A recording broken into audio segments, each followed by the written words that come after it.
So as you're thinking of your trees, this one is a classic example where you want to create enough presence there so that it can stand up beside the bigger tree. How do you do that? Typically, you can use three points. So by adding a shohin here, you would actually make it more impressive and more substance. But also, to see this, I've got to go down to here. So I would recommend a lot higher stand in order so that people, typically you're looking at this sort of height here is perfect. In a big tree like these ones, you don't need that much height because you can see the beauty of the tree. You don't want to see underneath it, but you also don't want to look down on it. So think about the stand for this one and the potential of maybe a third piece to the thing. You can see how a shohin here with this one, then if it's stood next to one of those, it suddenly makes a really big difference. Thanks, Steve. Maybe, yeah. And each display needs to tell a story. Does that look better? Yes. Yeah. So each display needs to tell a story. So this is a swamp cypress. What's the story that you can see in this tree here? What's it trying to tell us? What's the artist telling us? Sorry? Wind blown. Yep. Wind blown. Is it in a field? No. Where is it? It's on a cliff. Okay. So now it's actually on a cliff because it's higher up. But what is this then?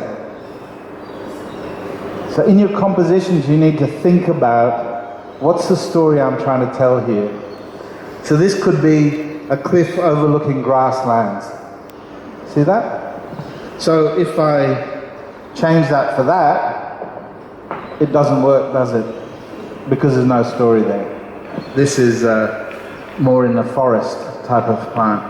The other thing is that with your accent plants, you should always, they should be respecting each other.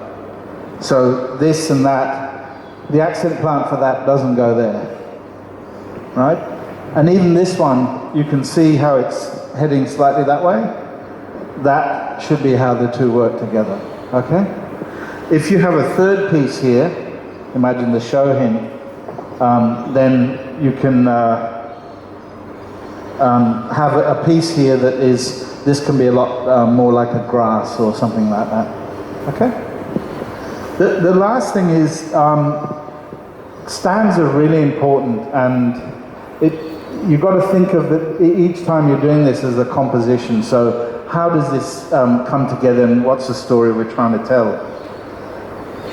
What is the thing we really want to present when we're doing an exhibition?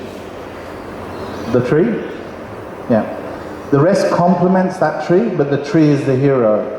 One of the challenges when you have a lighter color, you look at this and your eye's drawn to the stand, isn't it? Right? So we're fighting a really beautiful bonsai with a stand. And, you know, a bit of creativity here, I like that, but the aesthetics of the tree and how the stand work with it is really important. If this stand, have a look at all the other stands, they're all dark. So they complement, they're subjected to the presence of the tree rather than being the hero itself. Lighter colors tend to be the heroes. Does that make sense? Okay.